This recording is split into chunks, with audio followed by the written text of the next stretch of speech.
The invention of the motorcycle late in the 19th century was speed-driven. People wanted to go places faster than they could on a bicycle, so they strapped an engine on a bike, a simple concept. Today's motorbike is much more complex, and it leaves the earlier versions in the dust. These motorbikes are an engineering feat. They start by welding the frame out of lightweight aluminum, an advantage for speed and fuel efficiency. The frames are cleaned, powder painted, then baked to cure the paint.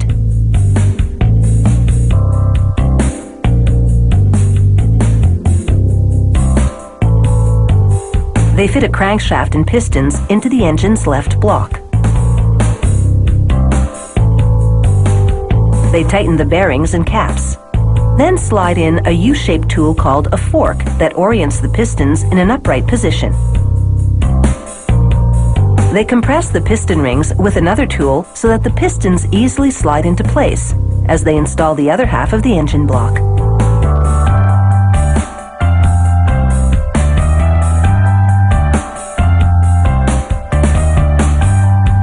They place a gasket on the top of the block and then install the cylinder head. Using torque-controlled electric tools, they tighten the bolts to attach the cylinder head to the block assembly. They install the camshaft in the cylinder head unit.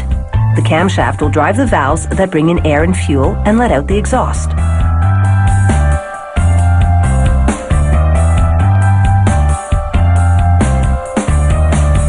They rotate the crankshaft to fine-tune its action. Now it's time to give this engine a little test run. They fill the engine with coolant and fuel, then run through the gears. They check for leaks and overall function. When it passes inspection, they purge the coolant from the engine. A motorbike engine isn't only about function. It also has to look good because it won't be totally hidden under a hood. Now, they lower the 102-kilogram engine onto a cradle that sits on a conveyor. They mount the frame onto it.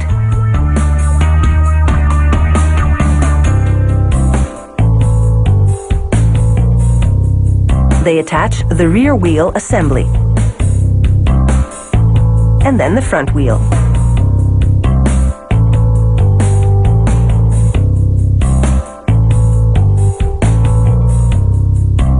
They attach the handlebar using torque-controlled tools. And they tighten the brake assemblies.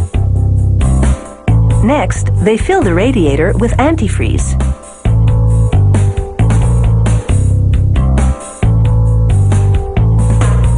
Meanwhile, over in the paint department, robots are hard at work. They attach the painted pieces to the bike. First the saddlebag body, then the lid, and finally the trunk body. Then they assemble the instrumentation. The speedometer, fuel gauges, and many other things all go onto one unit. This part is called the front cowl, and it goes right in front of the instrumentation.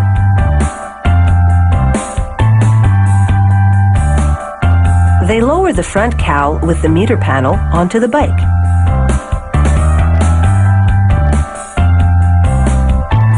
And then they bolt everything to the frame. Finally, they install a cover for the exhaust pipe.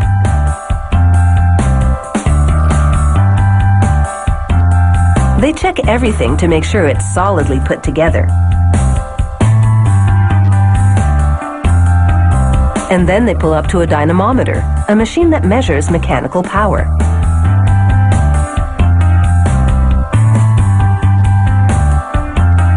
They check the bike's speed, brakes, horn, navigation system, and the cruise control.